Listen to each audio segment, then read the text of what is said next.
On today's Patriot Nation podcast, we have the most respected and well-liked and widely read Patriots reporter, perhaps of all time, Jerry Thornton from Barstool Sports. We sit down with him. We got 5-minute fantasy as well. It's a hell of a show, so buckle up and cue the music.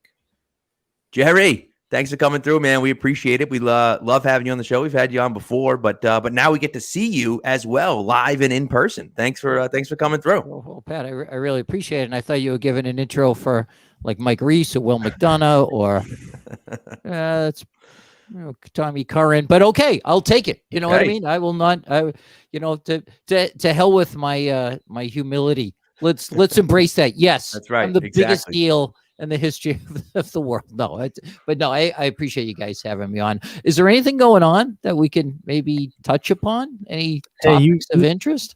You said it, right? We could be covering the University of Idaho for football or something like that. I mean, like I said, it's been a crazy off season, and I can't believe, football starts in an hour. It's kind of flown by, thankfully. So I'm excited for Sunday. I'm excited for the new era. And I think we're in good hands. Oh, yeah. And I kind of feel like last year is ultimately going to be like, do you remember that arc of The Sopranos where Tony was like in a coma and dreaming that he was like a salesman or something like that? And then they kind of popped out of it. And you go, well, that was a weird little thing. I think that's ultimately what 2020 is going to be. I mean, there hasn't been a soul in Gillette Stadium for a regular or postseason game since January of 2020. I mean, I'm putting a pin in the probably 75% capacity that we're at the only home preseason game this year. And I think they're going to shake that place to the foundations on Sunday. And well, they should, because this has been the culmination of far and away, and I don't know what is number 2 on the list, but far and away the craziest offseason they've ever had. And I mean crazy in a good way. Yeah, for sure. It's funny. I didn't go to a game last year. It was the first time since 1992 that I didn't go to a game. My dad's had tickets on and off since the 60s. So it's just like, we didn't go. And he's like, he looked at me like halfway through the season. He's like, you know what? It's not a bad year to miss. It's really not a bad year to miss, So we kind of pretend like 2020 didn't happen, and we're on to 2021. And my goodness, you're right. The offseason just completely insane. The amount of moves that they made. I mean, we were sitting here day one. We did an instant reaction podcast day one, and while we're on, we hang up, and then an hour later they sign someone else, and in the morning they sign another guy, and we're like, "What the hell did you can't even do shows to keep up with all the signings?" It was crazy. Oh, it was bonkers, and like I think we've all by now conditioned ourselves to just kind of accept that. Okay, he's gonna Belichick meeting. He's gonna let the doorbuster sale begin, and he's gonna like wake up and have a nice cup of coffee and some breakfast, and then he's going to go to the store and shop off the remainder bit. And in this time, like 48 hours before free agency actually began, it was supermarket sweep. He's just pushing the shopping cart in there and throwing as much in as he possibly could. I mean, you remember when they signed Jonnu Smith, and you're going, wow, okay, the number 2 best tight end out there. Great deal. I guess Hunter Henry was out of reach. And then the next day they get Hunter Henry. Like, is there any end to this? And it's so out of character, but I take it as, a pure blessing. Like there was an anomaly in the market. They had a ton of money to spend when everyone else had a jettison cargo, and he took advantage of it. And and that was just the beginning. And since then it's just gotten next level crazy. Yeah. You didn't need 2 tight ends, but I mean, if they're there, right, why not grab? You don't need Matt Judon to rush it. You got a ton of pass rushers, but if he's there and he's willing to come, why not? The supermarket sweeps thing that you said is perfect, because it was really like, I'm just going to grab everything and then we'll figure it out from there. And I feel like that they always have a method to their madness, but they're starting to figure it out from there. Like, with all of the pieces that we have, we have a chance to build something really special and a really, really talented, good football team. Yep. And also there's no harm in spending it. I mean, you can't do any other thing with the cap space that you have. Can't and take if it you've with got, Yeah, if you've got the second, or I think by the time, it was they were fourth, and then by the time it actually hit, some teams had made some moves, so they were like third, and just got super aggressive when easily half the league was over the cap and had to get under it. So down market because of the COVID, and I think they just, like a really smart Wall Street investor understood the big picture of the market and went in there and just rolled over the little nickel and dime people. Like he just went full on Jordan Belfort, only without the messy prison sentence and the the thing that I found crazy too is how it's kind of all come, like the last year, like you said, year and a half has been absolutely crazy, right? And if you think about it, it has been for their quarterback too. I wrote an article today, like it's kind of crazy that the guy he's squaring off with week one, he was in the same recruiting class as, backed him up for 3 years. And I said it today, and you guys can debate on all you want. If Tua doesn't get hurt down the stretch of that, at the end of 2019, and Mac Jones doesn't get an opportunity to play and kind of showcase himself those final 4 games, I don't know if he's in the position he is in today, right? I mean, he had a 5-star freshman coming in who looked really good on Saturday for Alabama, right? They didn't obviously have spring ball that year, so who really knows how much he would have been able to separate himself, and Saban kind of made that mistake. And I know I'm getting off the rails here, but like you said, just the last year for both their new quarterback, which we can talk about, and the team, it's been wild, and it finally comes full circle. Now those two are squaring off for his first NFL start. Like it's kind of like storybook ending kind of stuff. Yeah, it's like butterfly effect. And I hadn't even connected that. I mean, I've just sort of taken it for granted. Like, okay, yeah, Tua got hurt and he got in and got a chance to get his feet wet before he would have taken over. But you're absolutely right. There's no guarantee he ever would have taken over because, and then again, he would have probably run up against the thing that he's run up against ever since last year, and the Pats drafted him, like the dad bod versus the supremely athletic guy who is also on the same roster. And I'm not a big physique guy when it comes to my quarterbacks, but that definitely would have weighed against him. Smart as Saban is and perceptive as he is, it's very likely he might have just said, well, what do we know about this guy? He's a nice backup and he's pretty smart, but let's go with the freshman who is like freakishly athletic.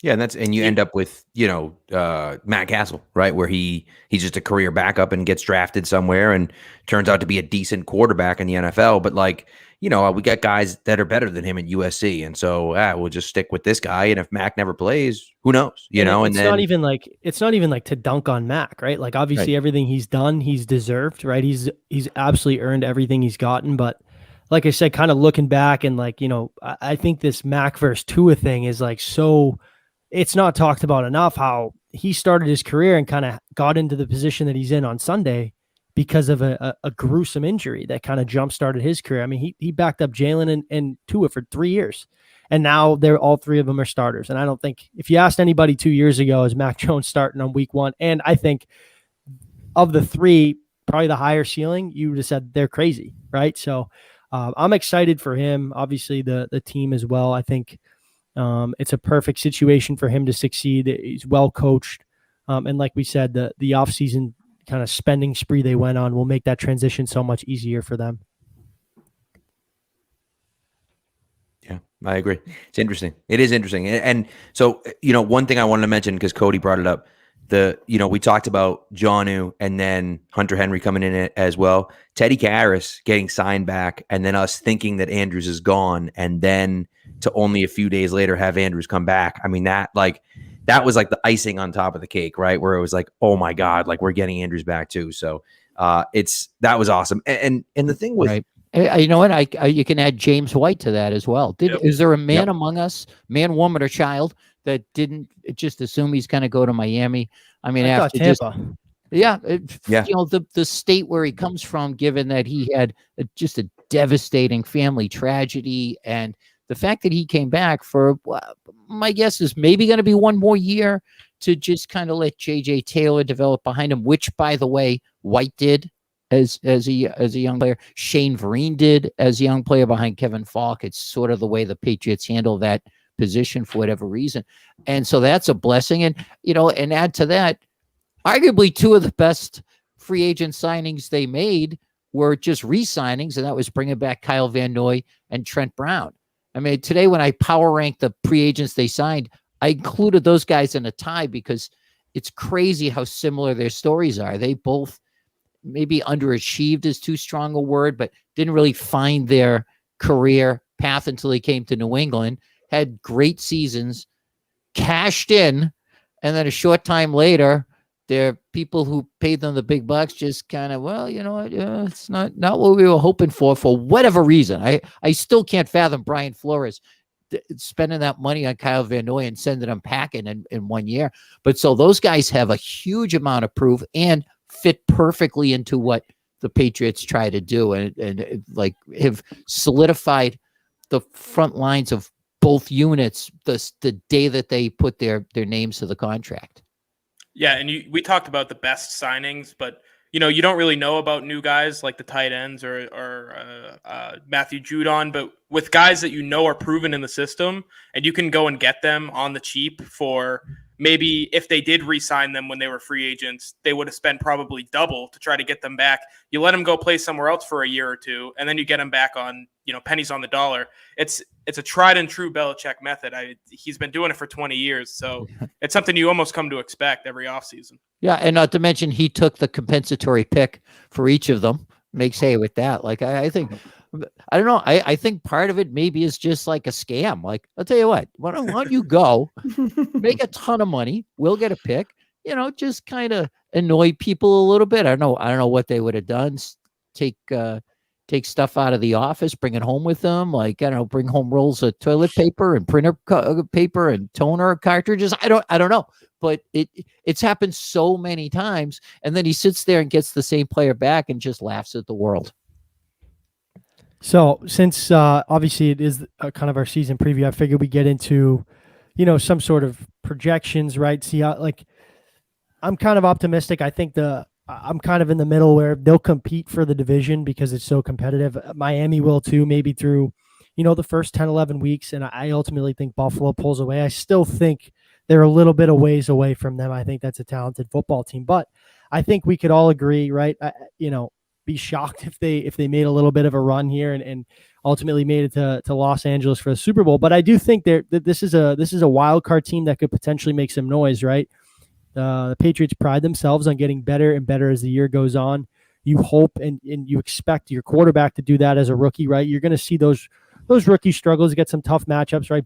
Tampa, Miami will be tough on Sunday, but if they can kind of float around and be in contention right around week 11, 12 and start to really, put their foot on the gas and start to play better, I think they could, get into the playoffs, maybe win a game, right? I think that's a realistic opportunity for the Patriots this year. Yeah, I saw the NFL's morning show, NFL Network's morning show, where they asked three of them. Yeah, Good Morning. That's it. Good Morning Football. Asked three of them to rank the division winners and the wild card teams in the AFC, and all three of them had Buffalo winning the division, but all three of them had the Patriots in the wild card. And I think they're a contender. I don't think that Buffalo is owed anything. I think they're still going to have to earn it, and that's a team that the Patriots almost beat at home. If it wasn't for a total brain shot by Cam Newton in the red zone, the Pats had every opportunity to win that, and it's a whole different season. Yeah, they're still the favorites, and they should be. But I guess the question is where you guys think they are in terms of how far that they can compete to, and what the personality of this team is going to be like. What's going to be their style that they're going to bring to this? Yeah, I mean, we've talked about it a lot in the shows that we've done, and I always go back to defense just because I think the talent level is very clearly higher than it is on the offensive side of the ball. And compared to last year when they were rolling out Nick Thurman and the kid in the middle who wears 59, they were rolling out Terez Hall, right? Tayshawn Bauer. And now you've got all pro players, Pro Bowl level players, guys who are getting paid $100 million. And what we've seen in probably the past decade on defense, even in the great defensive teams, have been kind of bend, don't break, let up the field goal, don't let up the touchdown, kind of minimize the amount of points while you're letting up yards. I think this year that this is a defense that's going to attack whatever offense they're playing, whether it's a Kansas City type team or the Jets. They're going to come at quarterbacks. They're going to play press man at the line of scrimmage because they've got the guns to do it, right? So every time somebody asks me about what I think the team's going to look like this year, I can't imagine them looking anything like they have in the past on defense and just being an aggressive defense where they're going to attack the offense on the other side of the ball. Yeah, no, I mean, I completely agree. Like, and I love the other part of it for me is that, you see a guy like Judon, and Judon, we all knew would be great, or we hoped at least would be great against the pass. What surprised me is how good he is against the run and not just the pass. And that's something for me that, that I'm surprised about. I think that their run defense was awful last year. And so, having their run defense be better is going to significantly help them. And like Keegan said, they're not sitting back this year. They're coming after you. And I'm excited about that. And it is interesting. Spags talked about, they're going to be fighting for a playoff spot, and I think they are too. And interestingly enough, they bookend the season with the Dolphins. So they obviously play the Dolphins this week, and then they play the Dolphins week 18 in Miami. And that could very well decide the 7th playoff spot in the AFC. And that could be one hell of a game, flex to, the old Cowboys Philadelphia thing where they flex it to Sunday night. So it's the last game of the season or whatever. That could certainly happen this year, Miami, New England. That'd be a hell of a lot of fun. I mean, I hate playing down in Miami, but that would still be a hell of a lot of fun. Yeah, a couple of points about Judon and what you said about the run. So, yeah, a guy that fits the mold of what it is that they look to do. And the whole world falls in love with an edge pass rush specialist. And if that's all you do, the world will just still beat a path to your door and give you crazy amounts of money. And the TJ Watt today. TJ Watt, right? And I will give him credit for being able to disrupt in other ways, but he's clearly making the money for being a pass rusher.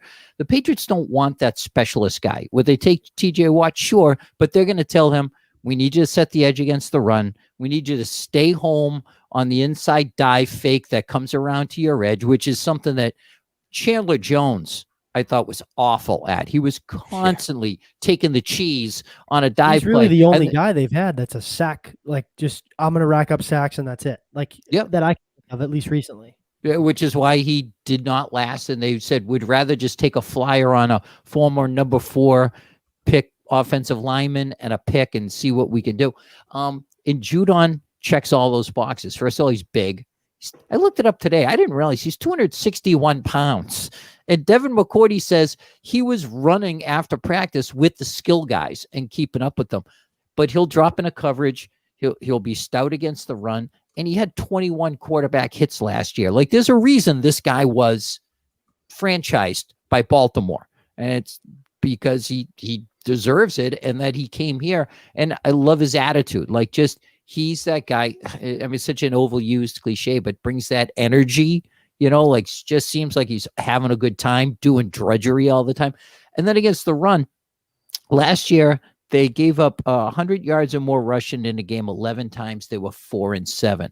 Now, 3 times they were over 150 yards. And including, I remember that Miami game in December, they gave up 250 yards on the ground. Surprised, they were 0-5 in those games. Yep. And that's why I think some of the lesser picks, like Davon Godchaux, one of those guys who played really well against the Pats and doesn't get a lot of recognition because he's a big body interior run stuffer. But I think it's already showed up in the preseason games. Like, teams are trying to run up the middle, and there's just guys jamming those gaps, and they're having to bounce it outside, where now they've got Judon and Kyle Van Noy and whatever. And I think it's going to be real hard to just steamroll this team like people did last year. Yeah, and you brought in a guy like Montravius Adams, who didn't end up making the team, but he pushed other guys who are already here, like a Carl Davis, who had the greatest training camp of his life and looked like their best run defender at times. I mean, Spags was down there almost every day. The guy looked like a stud. while he was out there practicing. So I think the idea behind signing all these guys, even though all of them didn't end up making the roster, like a Henry Anderson, who we didn't think was going to make the roster, but did, they were pushing the other guys who were here, and they made them better. So the whole idea of racking up a bunch of new guys who are going to push other people, it was really well done by the Patriots this offseason. Yeah, I agree. So, Jerry, what do you think now? What do you think? So I'm assuming you read it, maybe you didn't, but Tommy Curran wrote an article and did a podcast about how it's okay to compare Mac Jones to Tom Brady. And of course, not like 2017 or 2018 Tom Brady, but like 2001 Tom Brady, right? Where he throws for 18 TDs and 14 interceptions, and, you know, they win the Super Bowl. Oh, we got to talk about David Patton. We'll do that in a minute. But, you know, they win the Super Bowl and they score, you know, 3 offensive touchdowns in 3 playoff games and win the Super Bowl anyways, right? And he does enough to get you there. And then once you're there, performs in big moments, right? And so, you know, I think it's a pretty fair comparison at the time. Now, obviously, are we expecting Mac Jones to turn into, you know, the GOAT 22 years later still playing football? No, we don't. That'd be great if he does, but like, we're not expecting that. But I think 2001 Brady compared to 2021 Mac Jones is a decent comp that we could be looking for, I think. Yeah, it's funny you mention it, because a couple of days ago I talked to Tommy Curran on the first episode of my own podcast, Do Your Pod, available on Barstool Sports and Spotify and basically everywhere. If you have a gold tooth, it might pick it up as well. Which was an old like sitcom thing. I don't know why. When I was a kid, every old sitcom, somebody could hear the radio through their teeth. I've been waiting my whole life for it to happen, but I digress.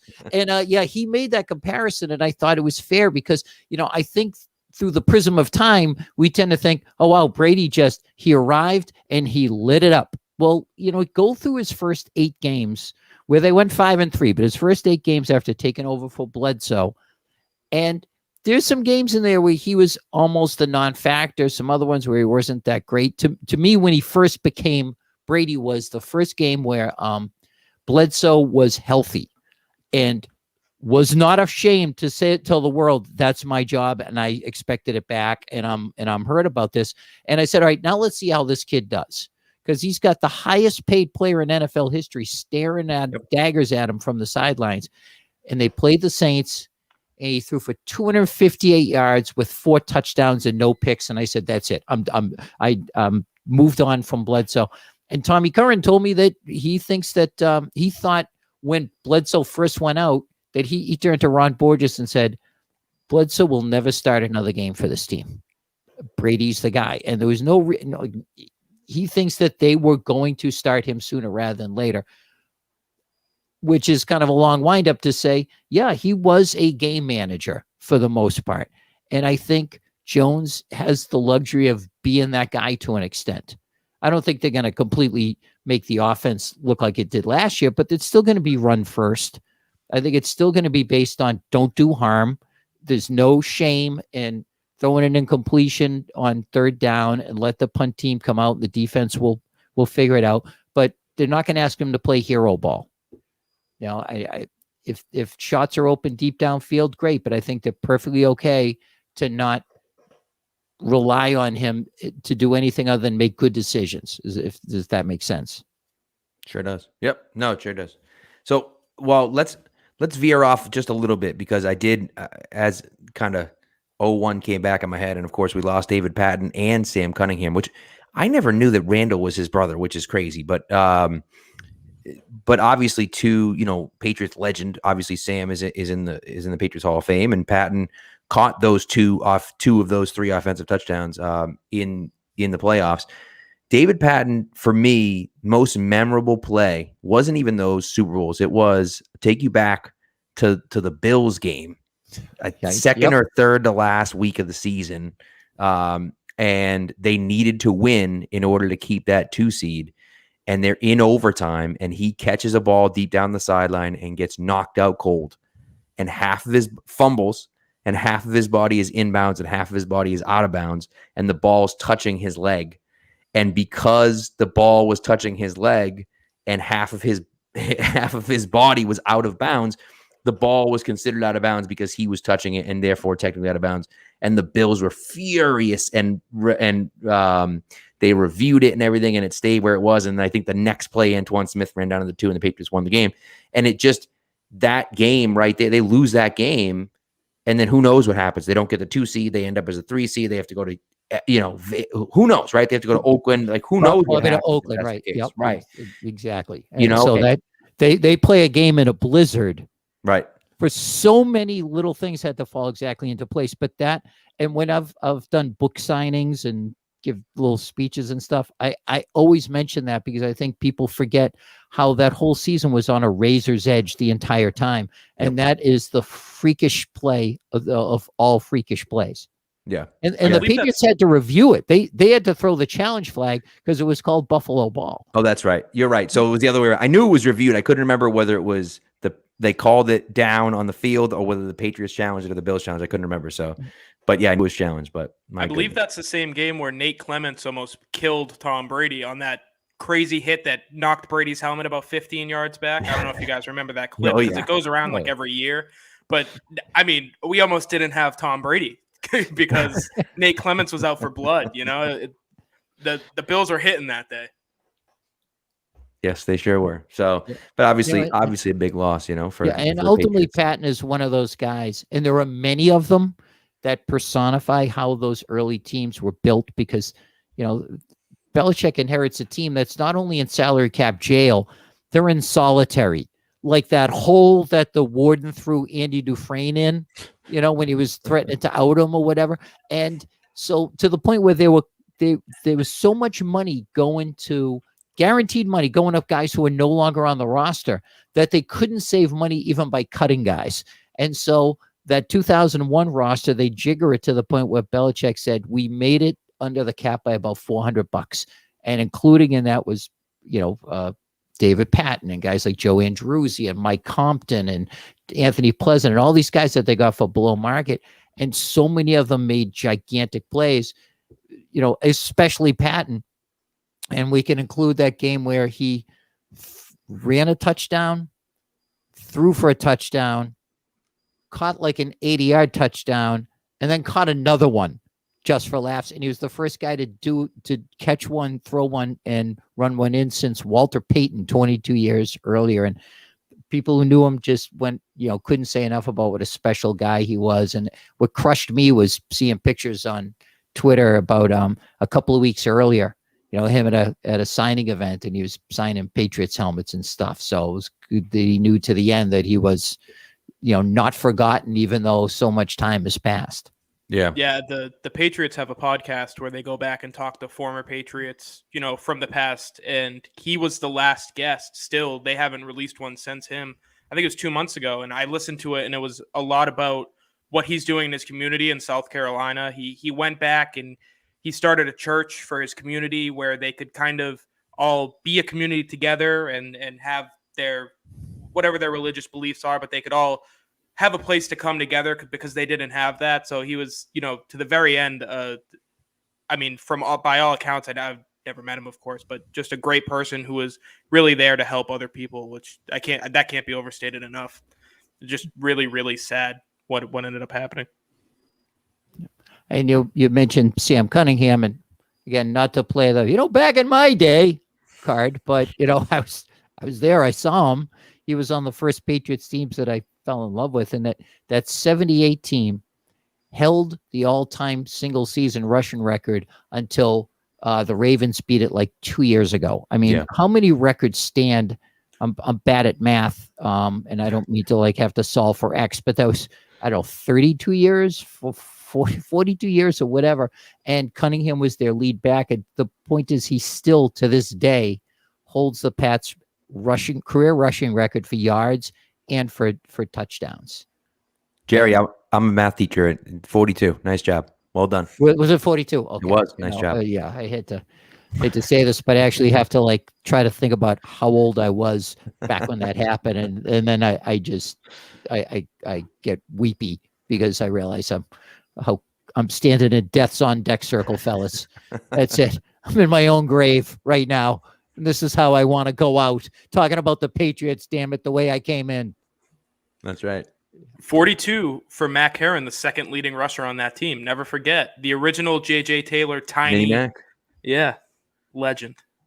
Oh Yeah. my goodness. Who was supposed to be huge, and you really look at his career numbers, and they're just kind of nah. Yeah.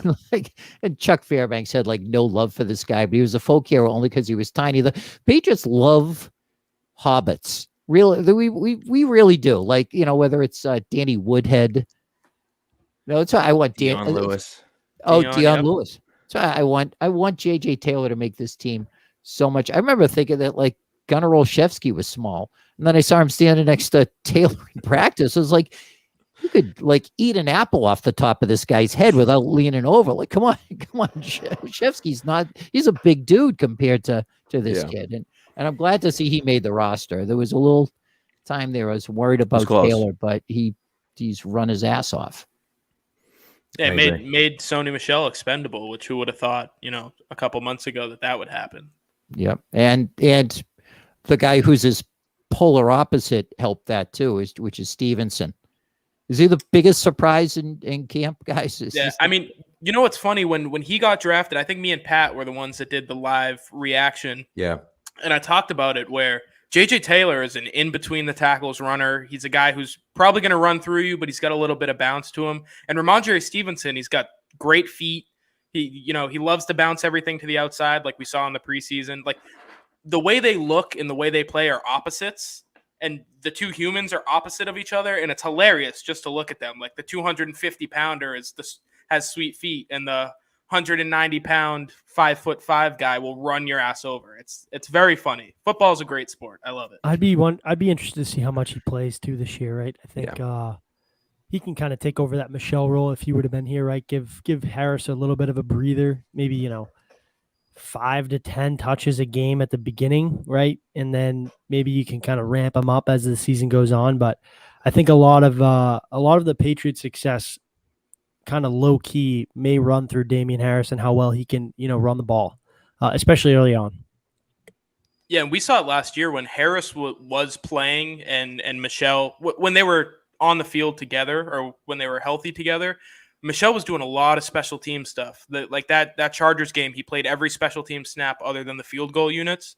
So if Stevenson can come in and do that, he's actually going to get onto the field. If he's not playing special teams, he's not going to be active. I think that's just the way it goes, right? But especially with a rookie. In preseason, he was back for kicks a couple of times. Right. I mean, it rarely comes up anymore. I mean, so you don't notice it. Like, no one makes a big deal out of he's back for the kick because they're too busy, jibber jabbering. Mr. T don't got time for your jibber jabber. And they I'm like, okay, so they got Stevenson in a role where they had LeGarrette Blount. And let's face it, there aren't a lot of 245-pound kick returners in this league. And so I'm fascinated by that. I was mildly surprised by the Michelle trade just because it wasn't a shock because they didn't renew his contract. So you thought, okay, maybe they're going to play him one more season. But I thought he had really stepped into that nice little Rex Burkhead role where he can run some and he can catch some. So you don't really sure what he's going to do. And, you can check to him, which he wasn't doing as a rookie. He was a pure runner behind a fullback, but they were able to get him so he could split him out wide and whatever. And I ultimately think it's the combination of Taylor and Stevenson that made them say, you know what? Okay, the guy's expendable. We can get something for him now. Yeah, I agree. And the other part too is that you never know. He looked healthy the last few games last year and then this season, but you just don't know with his knees, one injury, how's he going to hold up playing 3-4 games in a row? You just didn't know. So it's move on while you can get something now. He's not going to be back next year anyways. So you kind of get something for him when you can, so I don't mind it. So Jerry, we've talked now about about some predictions and stuff. Where do you see this team ending up? Do you think they're a playoff team? Do you think they're going to win double-digit games? Like, where are you predicting them to land? Okay, I think they're a playoff team. I think they're a conference contender, if that's fair to say. I mean, it's ridiculous to sit here in September and go, oh yeah, I got them in the Super Bowl. You know what I mean? But I think they're going to be in that conversation. I think it's going to be on the basis of a defense that last year, for all their faults, like we said, gave up 7th fewest points in the league. And I think this year they're going to bring crazy amounts of pressure and force turnovers. And then they can run the ball. And I trust Jones. I'm totally on Team McCorkle. So, yeah, I think all that adds up to that. I mean, if I had to put a number on it, I feel like, 12-6 is the new 12-5. No, 12-5 is the new 11-5. Yeah, that's how I'm gonna say it. 12-5 is the new 11-5, and I think they're in the conversation for that. This is gonna kill me, by the way. The 17-game schedule. Is anyone else struggling with this? Drives me nuts. Drives me. The records completely. will sound weird for at least a few years, to be honest. Yep. It's going to take a while.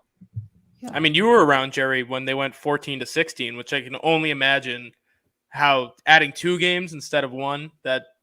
Oh, it was insane. And you know what? Try to picture 6 preseason games. Oh God, It was just interminable.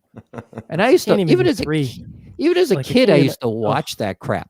Right. You know what I mean? Like Yep. the normal kids would be out playing in the neighborhood. I'm like, Patriots are on. I'm gonna watch this preseason game. You know what I mean? I don't remember a minute of it, except for the Darryl Stingley injury. Like the one thing you really don't want to remember, that I can't ever shake the memory. So yeah, I think 12 wins is in play, and if Jones is what we think he might be, and I'm all prepared for a learning curve. I mean, I looked it up the other day. Peyton Manning led the league in interceptions one time in his career, and it was as a rookie, and it was like a crazy number. It was like 28. It was insane. Yeah.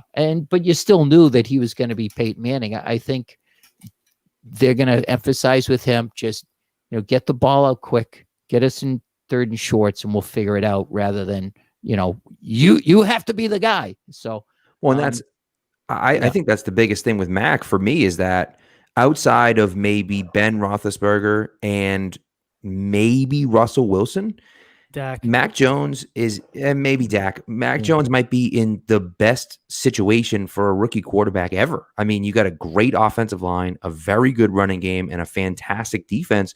Something the Cowboys didn't really have, right? The Cowboys had a good offense, but not really the defense to go along with it. Whereas the other 2 guys had the dominant defense on the other side. I just think that, he's in a position where it's like, dude, just don't screw it up. Like, we're going to win with our defense and our running game. Like, you just go out there and take what they give you and then kind of go from there. I think that's going to be the way they win. It's almost a 1-for-1 match from Wilson in 2012. Like, defense, both great defenses, great running games, great offense, like exactly the same almost. Yeah. And a guy that in Russell Wilson, they didn't expect was going to be their game 1 starter. But he just played his way into the position. I mean, is there ever been an example before of a guy in a role as the quarterback 1? So taking all the first team reps in OTAs, taking all the first team reps through training camp and in all 3 preseason games, and then not making the roster.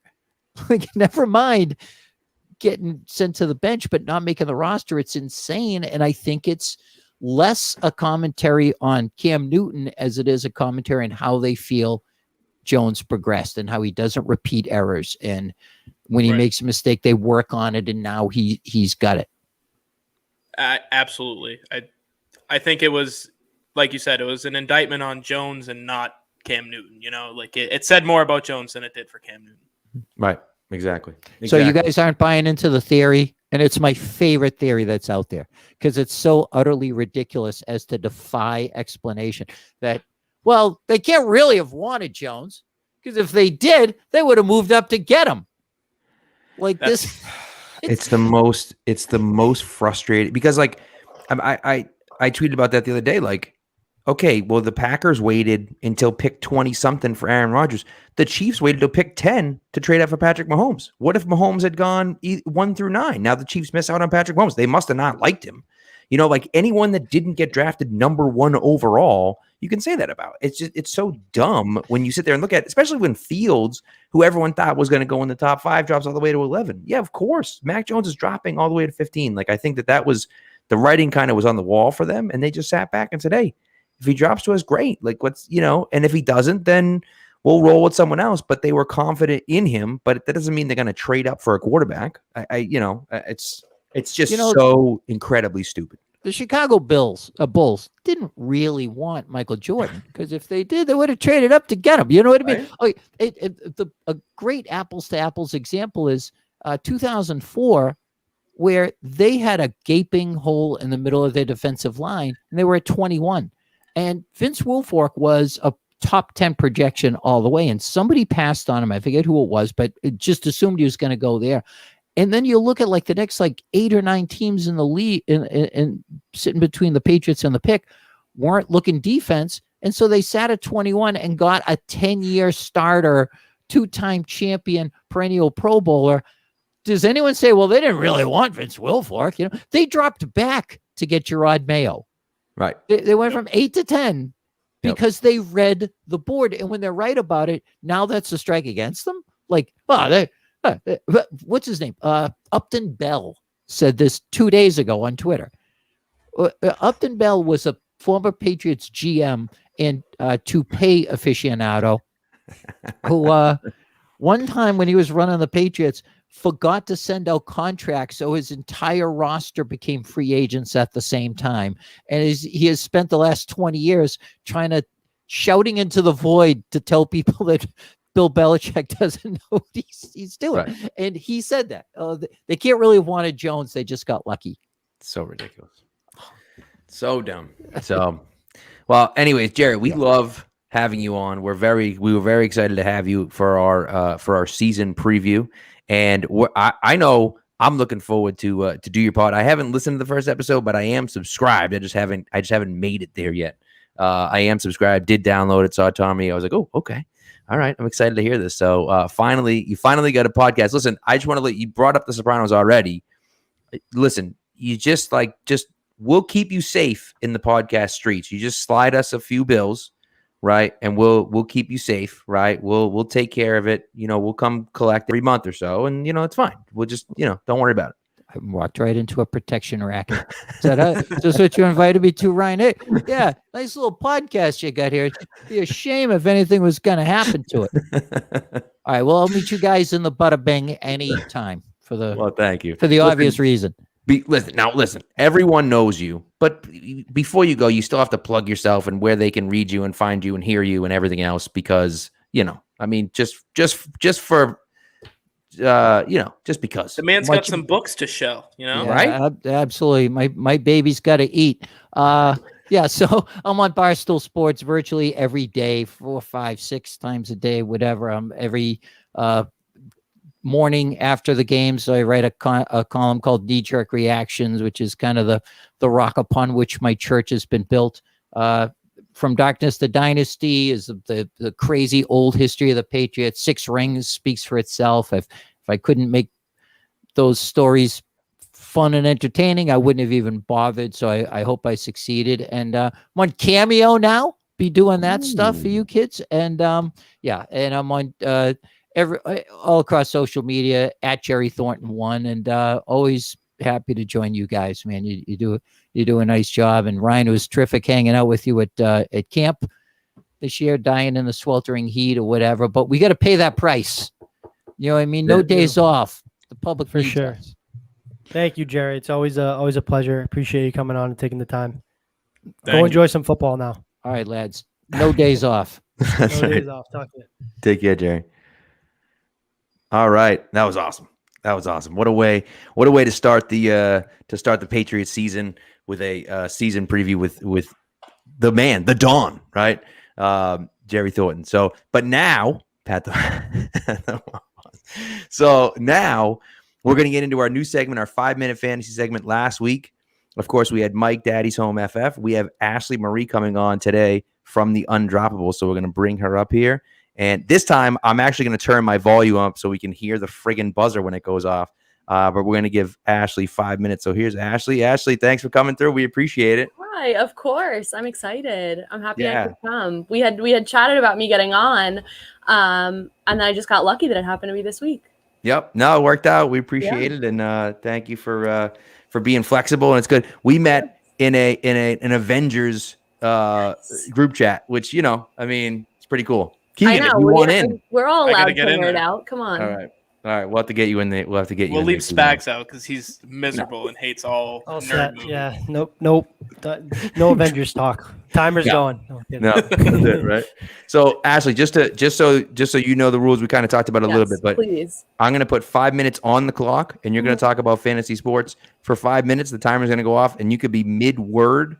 We're done, okay? And so then afterwards, obviously, you plug everything and everything like that. But we're only going to talk fantasy sports for 5 minutes. We have one question that came through, and if anyone watching wants to ask a question too, throw it up there. But I'm going to give you 5 minutes. I'll ask you the question, and then after that, you can talk about whatever you want. All right? Yeah. All right, so here we go. 5 minutes starting right now. So the first question that we had, I guess the only question that we had, came from Dark Blue Gold, who's watching right now. We appreciate him.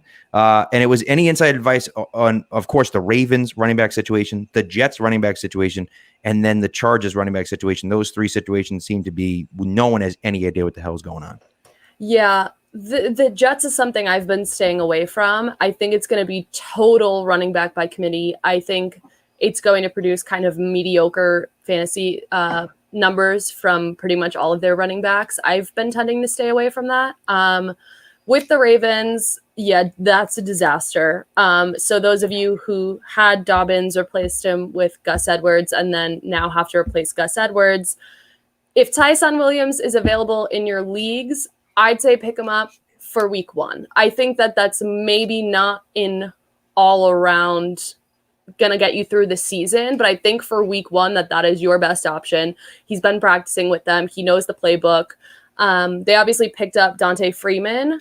I think that that's another great add. I don't think that week 1 is going to be the best production for him. So if you're looking for an immediate replacement for Gus Edwards for week 1, I would pick up Tyson Williams. I think another option is that they could turn to Latavius Murray because he got cut, only 3 days ago. Yeah. We know that they went with Dante Freeman. We're not sure if that they were in talks with a lot of the free agent running backs, so that could have been in the works before this injury today.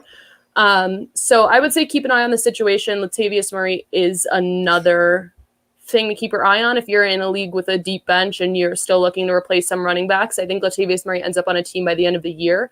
And he's coming off the best year of his life. So I think that that's someone to pick up. Dante Freeman, yeah, if you have enough room on your bench and you want to have him as a backup too. But for week 1, Tyson Williams, I would start him this week. I mean, any hope with Le'Veon Bell? Because he's on their practice squad too, but he just looked cooked. Yeah, he did. And he's nothing but trouble. And I hate to say that, but he's nothing but trouble. And a lot of these organizations really don't want the drama that comes with it. So obviously them picking up Dante Freeman kind of, even while they had Lev Bell on their practice squad, kind of shows that they might not have as much faith. If they just moved Lev Bell up, then I would say, yeah, I would pick him up. But because they signed Freeman and they're still have Tyson Williams there, I think Lev Bell is probably not the best option. All right, nice. And what about Eckler? It seems like Eckler didn't play again today, so I don't know. Yeah.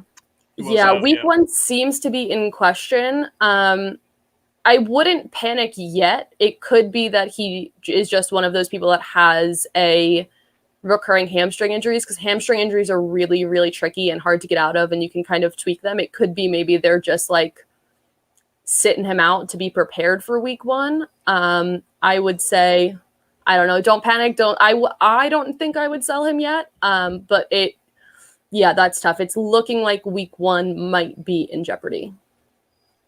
All right, nice. And we got another question here about Curtis Samuel. Is Curtis Samuel worth picking up for the bench? Doesn't look like he's going to play this week either. Yeah, I mean, if your bench is deep enough, I would. I think that that's not a bad ad. He has I think fairly decent upside. Okay, very nice. I've got a question.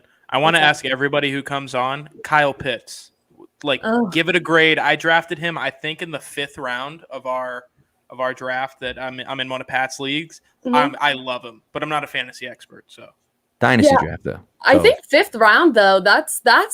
I think I would take him in the 5th round. I don't have Kyle Pitts really anywhere because every league I was in had him going in like the 2nd and 3rd round, and I was not paying that price. Not me. I know the arguments that he's a wide receiver at tight end and all this, but statistically, tight ends don't transfer over to the NFL well.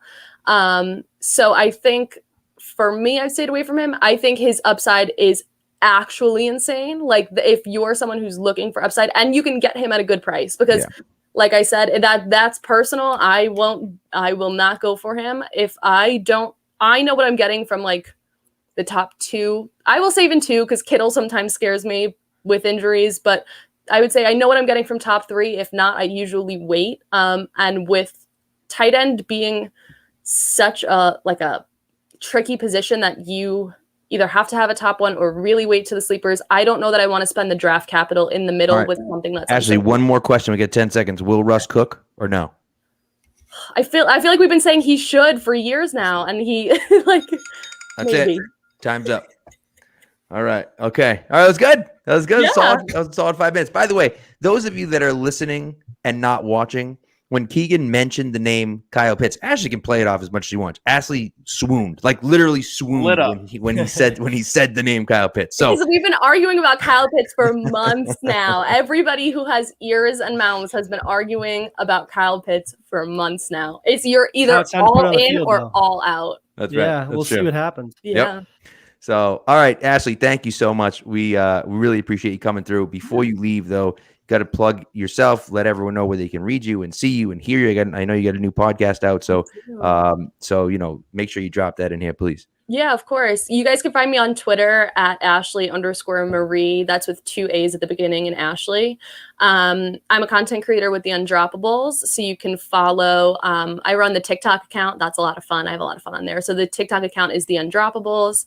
I put out all my content with them. I actually am just about to start writing, and I just released my first episode of my podcast called the Undroppables Playbook.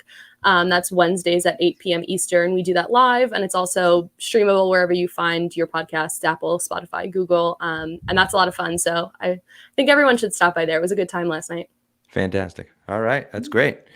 Well, Ashley, thank you so much again. We really appreciate it, and we're excited. We're going to be doing this every week, guys. So we have a new fantasy expert on every week, and Ashley was the second one. And no offense to Mike, but the best looking so far, which is great, And I don't know if it says Mike. Come on. I don't know if that says more about Mike or you, but either way. So thank you for coming through. We appreciate it, and thank you. And we'll talk to you soon. We'll get Keegan in that group chat, so we'll talk. We'll talk to Marvel soon. Yes. I got Shang-Chi on deck. It's coming up yes. this week. It was so good. Really good. Can't wait. Yep. Yeah. Sorry, Spags. It was good though. All right, Ashley. Take care. Thank you again. Take All care. right, guys. All right, great. So we're through that as well. We got the season preview. We got the 5-minute fantasy, and now we're on to we're gonna do some predictions here, right? Kind of do some predictions. So Keegan, why don't you explain it since you're the one that set this up? Why don't you explain this, and we'll go from there. I mean, there's nothing better than putting something out there before the season starts and then being able to go back and see whether you were right or wrong. Like, it's something we've all done. We did it with 53-man roster projections, draft projections, all that stuff. So I figured, why not do a season projection, but not the basic who's going to win MVP, all that garbage. It's going to be Patriots specific. We're going to do some over-unders, some questions. We're going to be in and out. And then we'll have them all go out on Twitter, and we can go back, middle towards the end of the season. Some of them we'll see at the end of the week, where we stand on them. And it should be fun. It should get some people interacting and all that stuff. So I've got a few questions. I guess we'll just start now. You guys ready? Also, full disclosure, not that I'm making excuses already, right? I'm not the Ravens making excuses already, but Spags and I have both not heard these. We are not prepared for them at all. Keegan not only knows them, but created them. So he does have a little bit of a leg up. So I'm just saying that. I'm not saying that we won't win. I'm just saying if Keegan doesn't win, not a great look for Keegan. That's all I'm saying. We don't have to make it a competition, but I'd love to. We can do another drink bet that we did. I'm down. I'm down with that. So we're gonna start with the over-unders. It is rigged, absolutely. We're gonna start with the over-unders. This one's gonna be Damian Harris. Over under 1,100 rushing yards. That's Damian Harris. He had 691 in 2020. I'll start with Spags. I'm going to say over. He's on my fantasy team, and I'm obviously biased. But what realistically speaking, I think once the move from Cam came over to Mac, I think his stock went way up. Like I said earlier in the episode, I believe that He's kind of one of their more, I'd say, top 5 most important players on the team this year, just because I think at least early on, a lot of the offense is going to be run through him. And I think the success and efficiency of them will ultimately run through Harris. So I'll say over. I like it. Keegan, to give you an answer, if you had said 1,200, I still would have said over. So there you go. All right, I've got the under on that one. I think he's going to have like 1090, something real close, but not quite 1,100. The Patriots haven't had an 1,100-yard rusher since LeGarrette Blount. I think it was 2015, so it's been a while. All right, the second one, it's Josh Uche, over under 4.5 sacks. He had 1 last year. The leader last year for the Patriots was Chase Winovich with 5. Yeah, I'm going to say under, just because, like I said, I think if you want a total sacks, New England's not the place for you. And I think they'll have scattered out, 4 here, 5 there, 6 there, right? They're going to get it. They're going to get after the quarterback and create a lot of pressure. But I think, like I said, it'll be kind of, spread out in terms of the sack numbers, simply because of the way they run things and they'll scheme things up. But he'll be in there. He's going to be very important for them. I'm not saying, I think he'll have a monster year, but it'll come up, maybe outside the stat sheet or box score. I like it. Life's too short to bet the under. I'm going over. You know why? And the reason why for me is simple. When you have Judon on one side and Uche on the other side, there's only so much you can do. You can't throw an extra back on both sides, right? And so while I don't expect him to have 10, I wouldn't necessarily be surprised if he had 5. And that, of course, is where they're going to be. And listen, Phil Perry talked about it already. Like, Phil predicted they'd lead the NFL in sacks. I don't know if they will, but they could.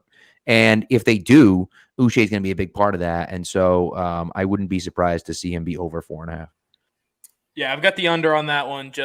I think they're going to pick their spots with him, especially last year. He wasn't really able to stay on the field. And when you've got a guy rushing the passer a ton, he's probably not going to stay on the field. So I think they're going to pick their spots. He's just too valuable and too athletic to have him only rush the passer. I think he's going to do a ton of off the ball stuff this year, dropping into coverage, stuff like that. So the last over-under, it's got to do with Spags' boy, Mac Jones. Over-under 3,500 passing yards. Cam had 2,600 last year, and Brady had 4,000 in 2019. That's tough. As much as I want to say over, I think he'll come in over 3,000. I don't know if he'll get to that 3,500 in, just because I think it'll take them a while to really let it rip with him. And I also don't think you mentioned Brady and Cam, right? The 2 different offenses. The Patriots aren't going to spread you out and just go bing, bing, bing, right? 5 wide the whole game like they would, Max in the gun. Like I said, I think it'll be more of a conservative approach up front and to start things, and then start to, put a lot more on his plate as the season goes on in terms of the pass game. So I would say, his stat line may be over 3,000 yards, maybe around 22 to 25 touchdowns and a couple picks, right? So I'm going to go under on that, but like you said, very fringe, close there. Well, you know what? You know what would be close? You know what would push it over if it were close? An extra regular season game, which is what they're going to get this year. And so I'm going to put him at the over, because I'm with Spags. It's going to be really close. He's not going to throw for 5,000 yards or something stupid like that. It's going to be really, really close to 3,500. And I think that extra game might be enough to get him. I mean, Cam threw for 2,200 yards last year. Cam Newton threw for 2,200 yards, where they had like 6 games where they didn't even have 100 yards passing. So like, the fact that he threw for 2,200 yards last year in a 15-game season for him, should be enough, to me at least, where it's like, if Mac is just fine, he's going to throw for 3,500. And so, and like Cody says, he did the math. He's right. It's just over 200 yards a game. Like, he should be able to do that. Now, do I think he'll be over 200 yards every game? I don't. I think he'll have some games where he's at 100, 150, 125, something like that. But I think overall through the course of the season that he'll get there. Again, it's going to be close, but I think he'll be just over that 3,500 mark. Credit to me for these great over-unders, really making you guys think. I had trouble with this one too, but I take the under. Rookie quarterback, he's going to throw up some stinkers. Rookie quarterbacks do, and it's not a slight on him or any player. It's just what happens, right? You're playing professional football teams. They're going to mix things up. They're going to confuse you a little bit. So 200 yards a game is doable, but he's going to come in with some 130, 180 in that range yard games. I don't know if he's going to really light it up at all during the season in any specific game. So I have the under, but just barely. And we're gonna move on to the next category. I want it on record. I want it on record right now. Keegan hates fun. He's under on all three of these. What the hell, dude? Correct. Keegan I think this is going to be a very balanced football team. Like everybody's going to have all the same stats. Just it's going to be real boring. We're going to move on. It's just straight questions. Answer with a person or yes or no, whatever it may be. First one is who leads the team in touchdown receptions? Last year it was Rex Burkhead with 3. So hopefully we'll assume that it's going to be more than 3. But who does it? I'll start with Pat this time. N'Keal Harry. No, I'm just kidding. No. I almost wrote it down. Like what? No, I'm gonna go with. I'm gonna go with Hunter Henry. Say Jonnu I really want to say Jonnu so bad, but I'm gonna say I got Jonnu, so there's mine. There you go. So we All got the two tight ends. We got the 2 tight ends. I've got Nelly Aguilar. He caught 11 from Derek Carr last year. If he can't put up half those numbers, then there's a problem. So I think he can put up 6-7 touchdowns. Good enough for this group to lead the team.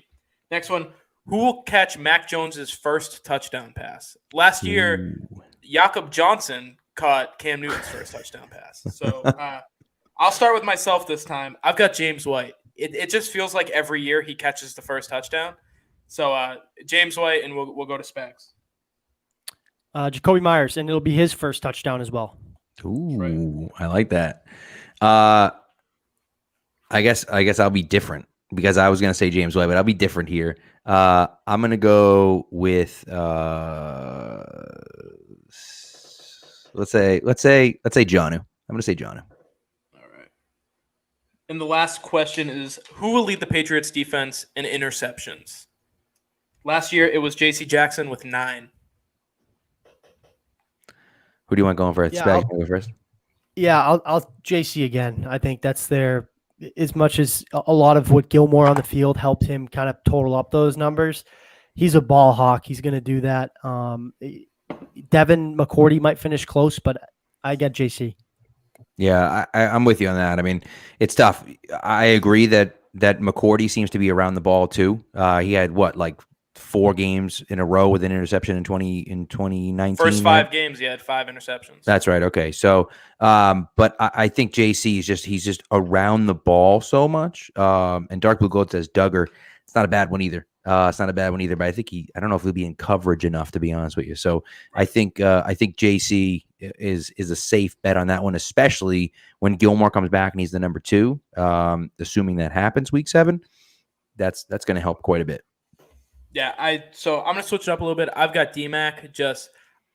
With Gilmore out for 6 games, I don't think JC is gonna get as many targets as he had. You've got a guy over on the other side like Joejuan Williams or Jalen Mills. They're gonna get targeted a lot, right. And Devin McCourty is gonna be lurking. So I think he steals a few early on, and he's able to pull away towards the end of the season. I think he could have 5-6 interceptions easily. Especially with the year we saw him have 2 years ago. The last one, we're going boring. Record prediction for the Patriots this year. Season starts Sunday. Specs. 11-6. I got the same. Can I go the same? Yep, go okay. ahead. 11-6 it is then. 11-6. We've all Look got at 11-6. I wrote it down a week ago. A little explanation for me. If they could win 7 games last year with that god awful roster, they should be able to pull 4 more out of their ass. With a third place schedule too. Yeah. Third place schedule, exactly. I mean, they've got Dallas. That's an easy W. I think Dallas is going to be terrible for that extra game that they threw in. The tough thing is going to be that middle of the season stretch is going to be tough. So because even though their schedule is fairly easy into third place schedule, that middle of the season, that like 7-8 game stretch right in a row in the middle is going to be hell. And if they can get through that, 4-3 or 5-2, like now you're looking at that 11-6 might stretch to like 12-5, like Jerry said. So that could kind of tell the tale of the 2021 season. So we'll kind of see what happens there. Either way, listen, if they win on Sunday, it's going to be 17-0, and if they lose on Sunday, it's probably going to be like 2-15. Like it's just not like there's no in between, right? We're going to react as we need to react, as if Sunday means everything and nothing else matters. I'm kind of really hoping for like 8 and 9 so we can just go ahead and get it over with and draft Chris Olave. So we'll see. But we've all got 11 and 6. I kind of expected that. I thought maybe one of you guys would go 12 and 5 or 12 and 6, or was it 12 and 5? 12 and 5, yeah. 12 and 5. Yeah. So 11 and 6, we've all got it. It's great. All right. What do you think about this weekend? What's your prediction this weekend? I know it's not on the board, but what's your prediction this weekend, Spags? Patriots win in a close one. I got like 21-17. It'll be a little bit of a defensive clash. 27-17, I got the Patriots scoring a defensive touchdown. Yeah, I'm kind of in the same spot. I'll say 30. I'll say 30-21 though. All right, That awesome. should do it. So yeah, thanks guys for listening. We appreciate it. We'll be back. I assume how many Tua picks? Dark Blue Cold says a few, perhaps. We'll see. That's going to be the question: is how does Tua play? So we will see. We'll be back at some point. I don't know if we're going to do a show Sunday night or not. We haven't really talked about it, but either way, we'll be back next week, probably on Wednesday, with our regular show. And football season is here, ladies and gentlemen. It is officially here. In 15 minutes from right now, football season kicks off. And so by the time you listen to this, football will already have been played in the regular season, in the 2021 season. We're very excited. We'll talk to you guys soon.